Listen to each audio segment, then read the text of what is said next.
E aí, para a gente terminar hoje, eu quero trazer para vocês o conceito, a psicodinâmica freudiana. Meu Deus do céu. Então, Freud, 1856-1936, médico neurologista, criador da psicanálise, 1900-1920, tá bom? Porque aqui a gente vai para a parte mais importante. Isso aqui depois vocês leem, mas vocês precisam entender. Freud é o primeiro teórico, lança lá o livro em 1900, que é o grande marco da psicologia profunda, né? Ele lança o livro em 1900, e Jung vai ter contato com ele depois, porque quando Freud lança o livro, Jung está se formando. Jung vai ter contato com ele depois, lá em 1900, acho que eles rompem em 1913, e a partir disso Jung vai desenvolvendo outros aspectos da teoria. Mas toda a ideia de inconsciente, ele parte da onde? De Freud. Tá? A gente não pode jogar isso fora. A teoria freudiana a gente vai chamar de psicanálise e a teoria junguiana de psicologia analítica. É importante vocês saberem, quando a Joana fala de psicanálise, que ela está falando de Freud. E quando ela fala da psicologia analítica, ela está falando de Jung. A gente chama de psicologia junguiana. Em algum momento ele chamou a teoria de psicologia complexa, não por causa dos complexos, mas em decorrência de toda essa imensidade do ser. Mas isso é importante, por quê? Porque a teoria freudiana é uma que tem 3 conceitos principais: id, ego e superego. A teoria junguiana não comporta id e superego. A gente fala do ego, mas não tem id e superego. Não dá para você querer juntar as duas. Não tem self na teoria freudiana. O self é do Jung. Então, eu estou falando isso para vocês entenderem que nós temos Freud. Freud fala dos desejos e da repressão. E depois nós vamos falar do Jung no próximo mês, que fala de inconsciente coletivo, de self, de sombras, de máscaras, que Freud não falou. Vocês têm que se situar, porque são autores diferentes, tá? Essa foi uma pergunta que a gente fez para a Joana sobre a importância da psicanálise. Ela respondeu lá no nosso livro dizendo que a psicanálise tem contribuído valiosamente para o entendimento de muitos conflitos que desarmonizam as criaturas terrestres, ensejando ajustamentos nessa área, que jazia ignorada por superstição, falsa pudicícia, por interesses religiosos escusos. Olha que forte, né? Porque Freud vem e desvela isso, dizendo, não dá para negar, não dá para fingir, não dá para esconder. Então, desvela a pessoa. Graças agora, vocês imaginem Freud falando, né? Não era Freud, mas acho que é Ana Freud, que escreve melhor sobre os mecanismos de defesa. Aí vai falar do puritanismo, que a puritana traz um grande desejo sexual. Não dá vontade de matar uma mulher dessa? Né? Por que ela não cala a boca, ficar cuidando da vida dos outros? Né? Mas o mundo não pode mais ser o mesmo depois que você estuda que o puritanismo, na verdade, não é uma pessoa sexuada. É uma pessoa que tenta eliminar sua sexualidade porque ela percebe um volume grande e não sabe como lidar, e por isso se expressa puritana. Gente, o mundo não é mais o mesmo. Entende? Então esse é o grande rasgo de Freud na nossa vida, porque ele vem falar das superstições, da falsa pudicícia e dos interesses religiosos escusos. Graças à coragem e valor moral de Sigmund Freud, quebrando os tabus que envolviam o sexo no fim do século XIX, abriram-se as fronteiras do desconhecido nessa área, facultando melhor entendimento das necessidades humanas. Nós temos desejos que precisam ser atendidos. Da mesma forma que eles não podem ser atendidos puramente, eles não podem ser reprimidos, eles precisam ser atendidos de alguma forma. Você vai ter que equacionar a sua agressividade, a sua sexualidade, o seu orgulho, a sua prepotência, o seu sadismo, o seu masoquismo, todas essas coisas que você vai ter que equacionar de algum jeito na sua vida. A gente tem diretrizes, que são as leis morais, mas esse vai ter que se equacionar. Os nossos conceitos de normalidade precisam ser revistos, como dizia Emmanuel, não lembro se eu falei isso para vocês, mas Emmanuel no livro Vida e Sexo, ele diz que os nossos conceitos de normalidade ainda vão ser revistos muitas vezes. Então a gente tem noções do que é certo e do que é errado, não perfeitamente dentro das leis divinas. A gente tem noções de certo e errado que são muito mais culturais, muito mais puritanas, externas. Então pensa, gente, em tantas coisas que antes não eram normais e que hoje nós as consideramos como normais. Mulher sair de casa sem manga, minha avó fala que apanhava se ela saísse sem manga de casa, né? Porque era um absurdo a mulher trabalhar durante muito tempo. Isso foi considerado uma coisa absurda. As questões da sexualidade hoje, quando a gente fala que a homossexualidade já não é mais uma doença, mas há 20, 30 anos atrás a homossexual é uma doença, tinha que tratar, tinha que converter, né? Então pense em quantas coisas que ao longo do tempo e da história elas foram se modificando. O nosso conceito de normalidade ele foi se modificando. Antes normal era uma estrutura familiar, hoje nós já pensamos em muitas outras estruturas familiares. Então a ideia é de que a gente vá revendo o conceito de normalidade dentro da proposta das leis divinas. A gente não vai partir para uma hierarquia, uma anarquia, porque a gente tem um norte. Mas dentro desse norte, ele é muito mais flexível do que a nossa consciência acredita que seja. Entendem? Muito mais flexível. Dentro do que é família, antes a gente concebia família como pai, mãe, filhos, e uma hierarquia extremamente rígida, o pai sentado na ponta da mesa, sempre com a melhor parte. Isso era família. A gente consegue manter o conceito de família porque é um desenvolvimento sociológico, um desenvolvimento moral, mas a gente pode ter família onde tem o pai e os filhos, onde tem a mãe e os filhos, onde tem duas mães e filhos, onde só tem o casal e não tenha filhos, e tudo isso é família e tudo isso pode ser normal.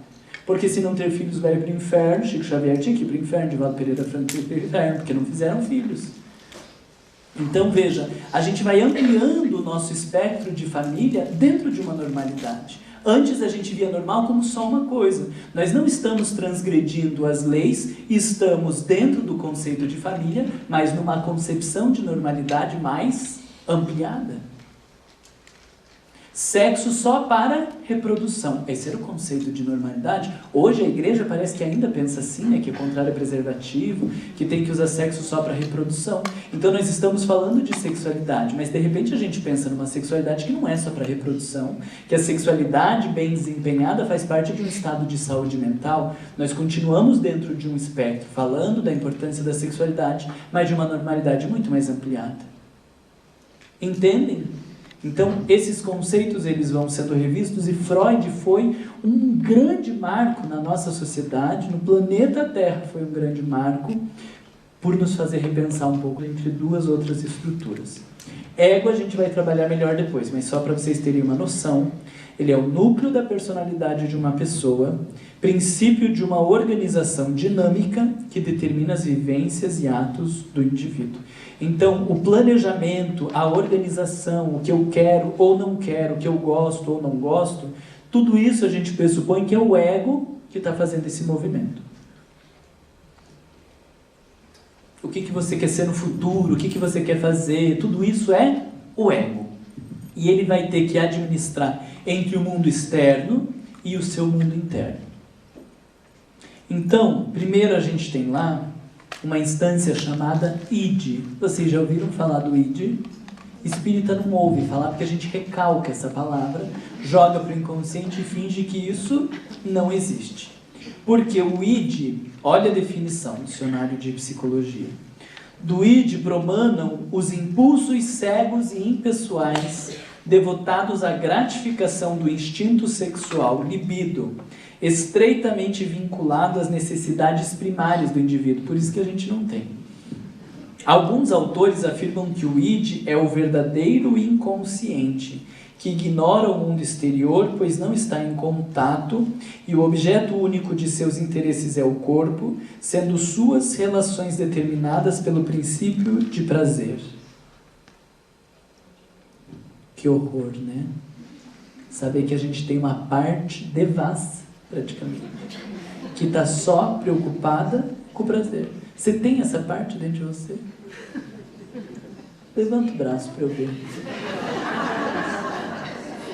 Não avalia, apesar de ter gente que nem levantou o braço. Né? Eu digo pelo tempo que demora, né? Porque a gente fica assim, para ver se o outro levantar. Porque se levantar, todo mundo está levantando, então eu levanto. Mas todos nós temos uma parte dentro de nós com impulsos cegos e impessoais, devotados à gratificação, ao desejo. Nós somos só isso? Não, mas nós temos isso. Entende?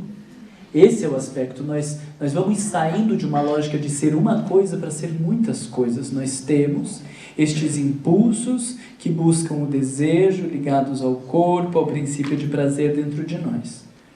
E aí eu estava falando para vocês da nossa revisão dos conceitos de normal e anormal. Então, antes, um filho que quisesse responder ou questionar o pai, isso é um impulso, não é?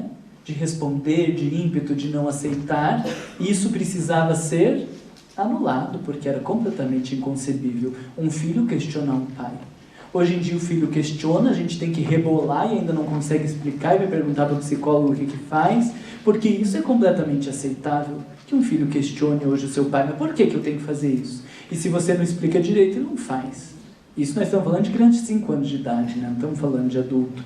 Então vê, uma coisa que antes era inadmissível, né? Criança, quem que estava me falando que criança até 12 anos de idade não falava, não tem opinião. E a partir dos 12 é que daí o pai dizia para eles lá na família, a partir de agora você pode falar.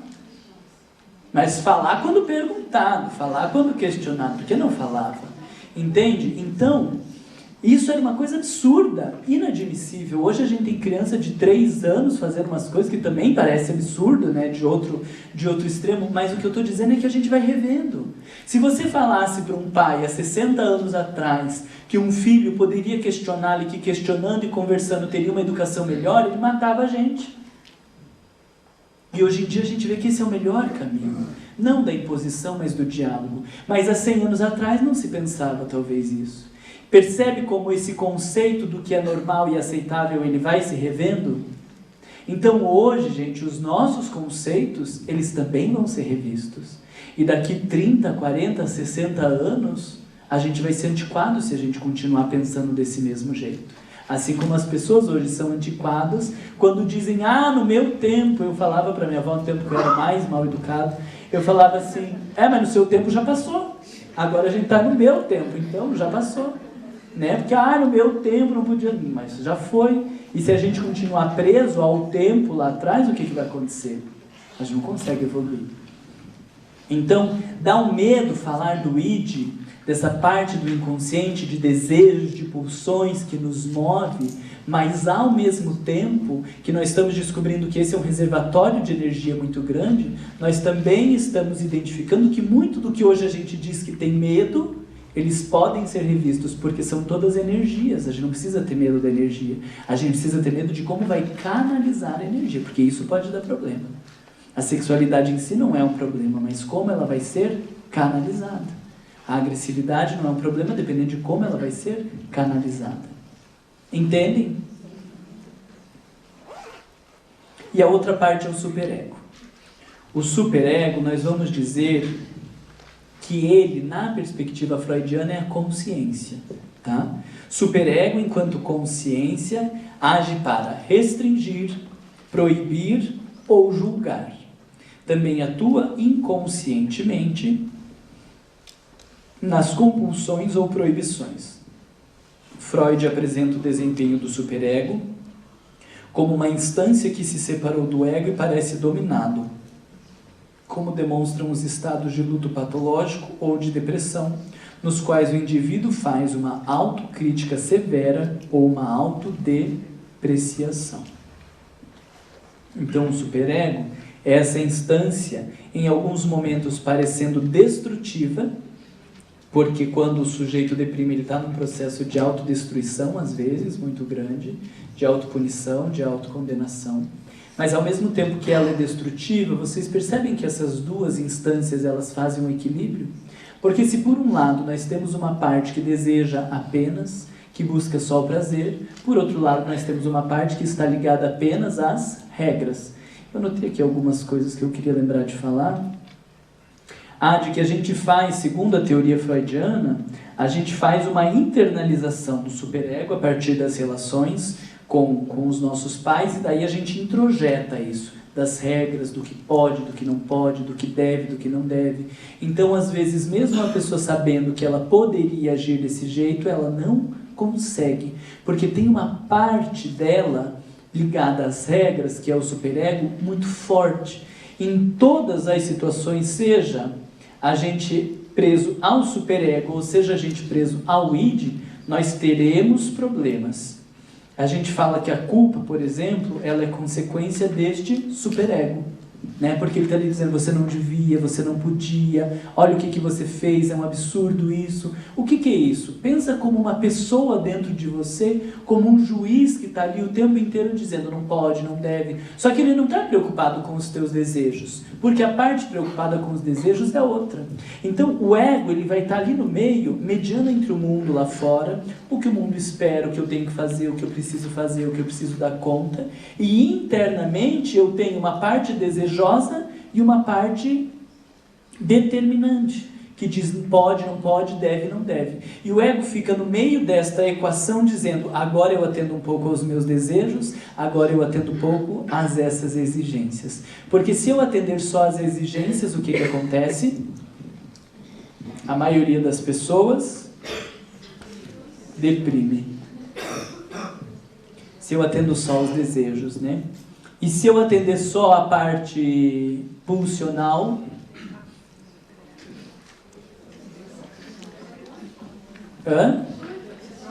a gente não vê no centro espírita daí, né? Então, veja que Freud ainda diz, e aí, pena que ele não estudou mais, mas tem uma parte que ele fala que é interessante porque algumas pessoas, mesmo com pais brandos, têm um superego muito rígido e inflexível. Né? Então a gente está falando de algo que não se dá somente a partir das relações paternas. Os pais influenciam? Influenciam. Mas ele diz, mas tem casos onde os pais são brandos, então da onde que veio isso? Né? Nós estamos falando do espírito reencarnado, que já traz uma consciência de culpa, uma postura inflexível muito grande e que vai gerar um processo psicopatológico. Né? Se a gente vai só para o superego, a gente torna-se inflexível, unilateral. E se a gente for só para o id, a gente se torna perverso, porque só interessa os meus desejos, os meus prazeres e o mundo que se exploda. Essa é a estrutura básica de Freud. E aí ele vai dizer que é quase impossível conciliar as exigências do instinto sexual com as da civilização. Conseguir juntar essas duas coisas, atender ao id e atender ao superego, dando conta do mundo externo, é quase impossível fazer isso. Então, Freud tem uma postura, que é uma postura, a gente diz dentro da filosofia, nihilista, de que porcaria que é essa vida, né? Que desgraça, e a gente está vivendo aqui, que horror, né? Mas vamos viver. E Jung já vai ter uma perspectiva diferente, porque Jung vai falar do self, Jung vai falar do Deus que existe dentro do homem. Ele diz, não interessa se Deus existe ou não existe, não vamos entrar nesse mérito, mas existe uma representação divina dentro do homem, que é o self. Então vê que é uma perspectiva muito diferente, porque dentro dessa perspectiva, se você pende para lá dá problema, se pende para cá dá problema, você vai dar sempre problema. Olha que tragédia que é a vida, porque você nunca vai se realizar atendendo todos os seus desejos. Agora, o Jung, a gente vai ter uma perspectiva diferente. Existem essas dicotomias, existem desejos, existe sombra, existe tudo isso. Mas existe um grande gerente, uma parte divina dentro de nós organizando o nosso comportamento, nos estimulando a transformações e nos fortalecendo para algumas coisas. Percebe que é uma perspectiva muito melhor? Por isso que a gente diz que o Jung é para gente fraca, entende? Eu ouvi isso, né? Porque Freud é a vida como ela é. E o Jung é uma coisa fantasiosa, a vontade é dar um soco na cara de uma pessoa dessa. Porque se a vida dela é uma porcaria e ela não consegue encontrar outros caminhos, ela que vai fazer terapia com o junguiano. Não fico falando mal do Jung. Da onde vem essa palavra id? Id é do alemão. Na verdade, isso tudo do Freud vem do alemão e a gente traduz e tenta traduzir de algum jeito, mas o id, ele quer falar dessa... Trieb, que era da pulsão. Id vem do alemão. A gente vai tentando explicar o que não sabe, vai se comprometendo, então é do alemão. É que o problema da palavra do alemão, que tem em Freud, que eu estou aqui me confundindo, é porque tem uma palavra chamada Trieb, que é pulsão, que é este desejo, e a gente, quando traduz, equivocadamente traduz como instinto. E o Freud não estava falando do instinto. Isso que nos move não é instinto, é pulsão, é desejo, é uma outra coisa do que instinto. Então fica esse conflito, mas o conflito de palavras em Freud é enquanto instinto, e vocês vão ver algumas pessoas falando de Freud do instinto, e não é instinto, é pulsão, é algo diferente do que o próprio instinto. Mas o vídeo eu acho que é assim mesmo. Alguém? Aqui, na perspectiva de Freud, como você vê a frase do apóstolo Paulo, tudo posso, mas nem tudo me convém. Calma, não ouvi. Na perspectiva de Freud, como que você vê a frase de Paulo de Tarso, que diz, nem tudo posso, mas nem tudo me convém. Tudo posso, nem tudo me convém. Na perspectiva de Freud, como que você vê isso? Não, isso está ótimo para Freud. Tudo posso, nem tudo me convém. Porque ele não vai falar para a gente viver puramente os instintos. Então, os instintos estão ali e precisam ser atendidos. A gente não vai falar puramente dos instintos. Mas eu preciso pensar que eu também não posso viver em função das repressões. A principal questão do Freud é como atender alguns desejos sem reprimir todos eles. Então a gente fica nesse de... é possível, mas será que vai te fazer bem? Né? É possível que você pode viver a tua sexualidade como você quiser. Né? E não é vivendo puramente o id que você vai ser feliz. Não é isso. Né? Porque às vezes a gente falando isso dá a impressão que se você viver puramente o id você vai ser feliz. Não, mas você não consegue viver em sociedade. Um ser humano é um ser social. Então, para a nossa felicidade, presume-se que a gente precisa viver em sociedade. Então, eu tenho uma felicidade por um lado, mas tenho um prejuízo por outro. Opa, então, pera lá, vamos cuidar disso. Né? Então, eu acho que essa frase é ótima dentro da ideia do Freud, para que a gente pense que a gente tem que equacionar isso. Né? Não é só os desejos, mas também eu não posso entrar no nada posso. Porque uma pessoa, às vezes a gente entra no nada posso, eu tenho que me sujeitar a tudo, eu tenho que me obrigar a tudo, eu tenho que aceitar sempre as coisas, eu só levo na cabeça, opa, nem tudo posso e nem nada posso. Consegue me entender? Não sei se te respondi, porque eu não estou conseguindo nem te ver por causa dessa luz. Não, respondeu sim, obrigado. Mas é importante isso, que é isso que eu acho que a angustia na análise, porque a gente não vai dizer, um analista não vai dizer o que a pessoa pode ou o que convém. O analista vai ajudar a pessoa a pensar.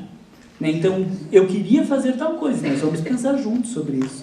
Mas não vem uma resposta pronta dizendo, isso aqui pode, isso aqui não pode, porque é a experiência da vida que vai dar resposta para a pessoa. Putz, ali passei do limite, aqui não devia, aqui posso mais. Então, a gente quer uma receita pronta que não existe. Né? A gente vai experienciando e Deus nos dá quantas reencarnações nós precisarmos. Então nós vamos num processo de experienciar para que eu vá dizendo, aqui foi de menos, aqui foi de mais. Não adianta eu estar aqui num casamento lindo, maravilhoso, está perfeito meu casamento. Todo mundo olha e diz, nossa, que casal lindo, e eu por dentro estou destruído.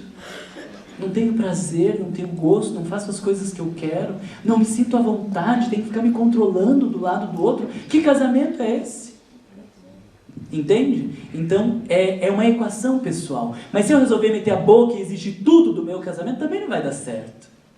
Então, até onde eu vou com aquele parceiro, até onde eu vou com meus pais, isso é uma equação pessoal. Eu gosto muito desse termo, equação pessoal. Porque sou eu dando conta da minha vida e tendo a ajuda da doutrina espírita, a ajuda da psicologia para orientar, porque a gente tem um norte. Mas é uma equação pessoal, eu que tenho que achar esse caminho. Não tem fórmula pronta.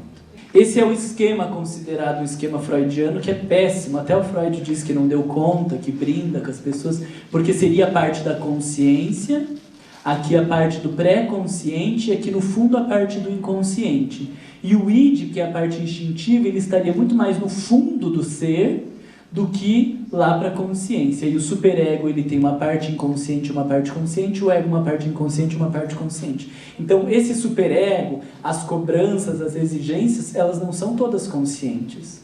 Mas por que você se culpa tanto? A pessoa não sabe dizer que ela está atendendo a um ideal, porque existe uma parte do superego que é inconsciente. Eu não sei por que eu me culpo tanto, eu não sei por que eu me condeno.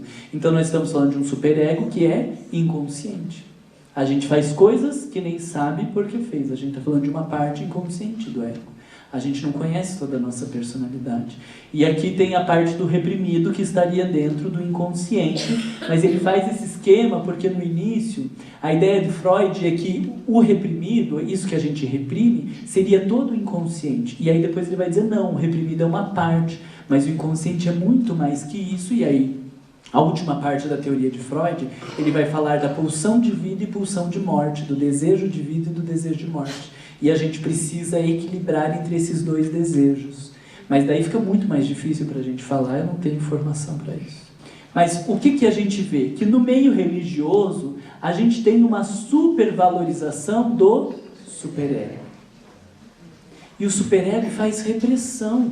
E a gente já viu lá Joana dizendo que repressão gera anarquia, não gera transformação moral. Mas no meio religioso, a gente também não pode fazer uma supervalorização do id. A gente precisa de um equilíbrio. Mas não é porque a gente não vai fazer uma supervalorização do superego que a gente vai fazer supervalorização do id. Como será que a gente pode, na nossa vida, ir equacionando melhor isso? De pensar, meu Deus do céu, tem alguns desejos que eles fazem parte de mim. Que eu não posso deixar de ser essa pessoa. Entende? Tem coisas que elas fazem muito parte da gente. E que se a gente deixar isso de lado, a gente deixa de ser quem a gente é. Se a gente estimula as pessoas a serem assim, a gente obriga eles a serem diferente de quem eles são. Porque nós não somos só o desejo, mas nós também não somos isso aqui. Nós somos o encontro dessas duas energias, da proibição e da permissão, do desejo e da regra. Nós somos o encontro dessas coisas, não somos nem só uma coisa e nem só outra. Então, se eu ficar só nisso, eu não sou eu. E se ficar só nisso, eu também não sou eu. Eu sou o encontro dessas duas coisas. Dá para vocês entenderem? E aí eu fico pensando quão difícil é, no centro espírita, nós ajudarmos as pessoas a identificarem que elas são o encontro dessas duas coisas. Eu gosto muito de usar aquela escala, a hierarquia dos mundos. Porque quando a gente estuda lá no Evangelho, no Livro dos Espíritos, fica muito claro quem nós somos. Nós somos muito limitados, nós somos muito primitivos, o mal ainda predomina em nós. Isso, no meu ver, ajuda as pessoas a se aceitarem. Ajuda as pessoas a olharem e dizerem, bom, mas eu não sou um monstro, porque todo mundo que está aqui na Terra está nesse mesmo nível evolutivo. E Deus nos ama mesmo assim, Deus nos compreende, Deus nos aceita, Deus nos dá quantas encarnações nós precisarmos. Nós não temos que sair gritando para o mundo de todos os nossos desejos, obviamente. Mas eu não posso anulá-los, eu não posso esquecer que eles fazem parte de mim. Então, encontrar este lugar, eu vejo que a doutrina espírita permite. Porque ela fala da hierarquia dos mundos, do mal que predomina, do primitivismo que nós ainda somos, disso que está dentro de nós. De que nós não precisamos reprimir, nós precisamos canalizar isso. Nós precisamos lidar com isso.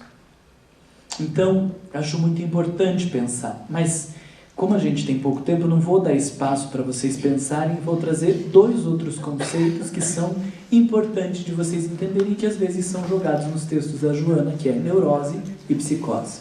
Neurose e psicose são termos freudianos. Teve um tempo que a psiquiatria fazia classificação de neurótico e psicótico. Hoje em dia não se faz classificação. A gente só classifica genericamente os psicóticos, quando o sujeito faz um surto psicótico. Mas pode ter uma pessoa que faz uma depressão com um surto psicótico, pode ter uma pessoa que faz um surto bipolar, um surto de mania psicótico ou não psicótico, depressão psicótica ou não psicótica. Entendem? Então, hoje não existe mais essa classificação de neuróticos, psicóticos e perversos. Essa era uma classificação freudiana. Mas é importante porque esse termo a gente ainda usa de neurose e de psicose. Quem aqui é neurótico? Levanta o braço para eu ver. O resto é psicótico? O resto é psicótico, então. Porque acha que não é neurótico, aí é psicótico, né? Nós somos todos neuróticos, mas não tão graves. Entende? Porque se fosse tão grave, a gente tá no centro espírita, estudando todas as coisas, mas todo mundo neurótico. Apesar de se olhar bem de pertinho, né, se diminuir essa luz e a gente ficar uma semaninha aqui, a gente vai ver que a gente é muito mais neurótico do que a gente é, beirando a psicose. Então, O Galimberti é um dicionário de psicologia muito bom porque ele é filósofo.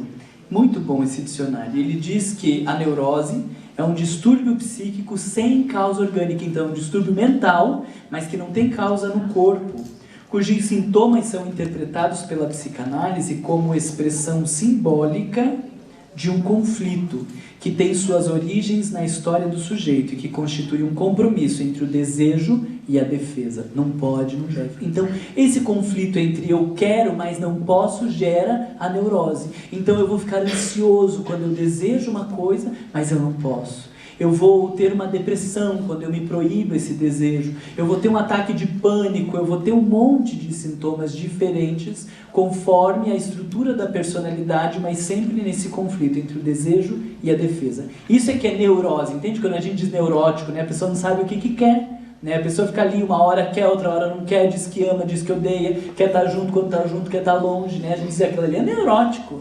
Né? Então, neurótico porque a gente está falando de um conflito dentro do próprio sujeito.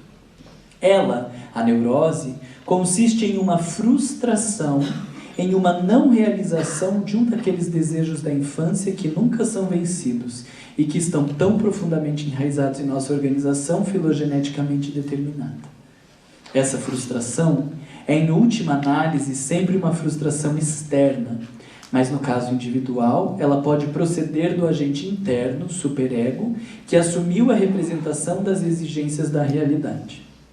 O efeito patogênico depende de o ego, numa tensão conflitual desse tipo, permanecer fiel à sua dependência do mundo externo, fazer o que os outros pensam, o que gostam, o que aceitam, o que desejam, ou tentar silenciar o id, que é a parte pulsional, ou se deixar derrotar pelo id e, portanto, ser arrancado da realidade. Porque se você viver só em função do seu prazer, você é arrancado da realidade. E se você viver só em função do superego, você é destruído internamente. Então, este conflito entre um pouco para lá, um pouco para cá, e como eu faço isso com a minha vida, a gente chama de neurose. Por isso que todos nós somos neuróticos, porque todos nós estamos na Terra nesse processo de equacionar os nossos desejos e as possibilidades sociais ou de convívio com o mundo externo. Mas o psicótico, gente, já é um caso bem mais complexo. O psicótico é um termo psiquiátrico para indicar uma condição psicológica diferente da neurose. Essas características podem se manifestar de modo agudo ou crônico, temporário ou permanente, reversível ou irreversíveis. Exprimem uma perda mais ou menos total da capacidade de compreender o significado da realidade em que vivemos. Então, o psicótico tem um rompimento com a realidade. O neurótico, eu estou ali, lidando com o mundo externo, dizendo, meu Deus, posso ou não posso, aceito ou não aceito, faço ou não faço. Isso é a neurose. O psicótico tem um rompimento com a realidade, ele não consegue fazer uma leitura do mundo concreto. Então, por exemplo, uma pessoa num surto psicótico, ela vai olhar duas pessoas conversando e vai achar que elas estão lhe perseguindo, que estão organizando a morte de uma pessoa. Eu lembro de um caso, nossa, tão difícil lá no hospital que a gente recebeu, de um senhor que tinha uma menininha de 6 anos na rua e ele telepaticamente ele sabia que ela queria namorar com ele. E aí ele estava investindo na menina de 6 anos de idade e ele era de São Paulo, foi internado aqui em Curitiba e teve que sair de São Paulo porque ele ia ser trucidado na rua. Mas na cabeça dele, ele estava conversando com a menina e ela dizia que queria namorar com ele. Esse é o psicótico. Ele tem um rompimento da realidade. Aí tem um monte de questões de como a psicanálise vai organizar isso, dos desejos dele, que ele não consegue ter consciência, que coloca no outro, sei lá o que, não sei o que, não sei o que. Não vamos entrar em como a psicanálise compreende uma psicose, porque daí é romper com a realidade nossa de verdade, que é muito difícil. Mas o que é importante... A esquizofrenia é um tipo de psicose para Freud. Entende? Antes Freud chamava psicose maníaco-depressiva. É o que a gente chama hoje de bipolar, quando faz o surto psicótico. Então, a depressão seria, no termo de Freud, um tipo de psicose, né? Psicose maníaco-depressiva seria um tipo de psicose. E hoje não existe. Então, hoje a gente tem esquizofrenia, hoje a gente tem um surto de psicose aguda lá, intermitente, sei lá o que, não sei o que, bipolar, tem várias classificações e não mais essa classificação de psicose. Mas é importante vocês entenderem a lógica de que o psicótico vive um conflito, mas está administrando com o mundo externo. O neurótico vive um conflito que está administrando com o mundo externo. E o psicótico traz um rompimento. Dentro da ideia freudiana, ele é invadido pelo inconsciente. Por isso que diz que ele é tirado da realidade. Freud diz tirado da realidade. Porque ele vive a realidade do inconsciente, não vive a realidade concreta. Entende? Então é muito difícil lidar com casos psicóticos, né? A pessoa às vezes faz crise, volta, faz outra crise, volta, faz outra crise, volta. Tem gente que tem só uma crise e vive a vida inteira bem. Tem um monte de médiuns que passam por psicóticos. Tem um monte de médiuns que são psicóticos e psicóticos que são médiuns. Então é um campo assim muito difícil de lidar, sabe? Eu falo que a gente não pode achar que todo psicótico é médium, né? A pessoa diz, porque estão dizendo que eu sou um fracasso, que eu não sei o quê. Mas às vezes nós estamos falando de um superego atuando e dizendo de um fracasso, não é espírito nenhum. É uma constituição psíquica. E às vezes o sujeito dizendo que é um fracasso e tem um espírito de outra encarnação culpando, punindo e querendo corrigir os problemas. Então veja, quem olha uma pessoa sofrendo uma interferência espiritual vai dizer que é um psicótico. Mas dentro da psicose nós vamos saber que existem interferências espirituais e outros casos que são puramente da dinâmica do inconsciente.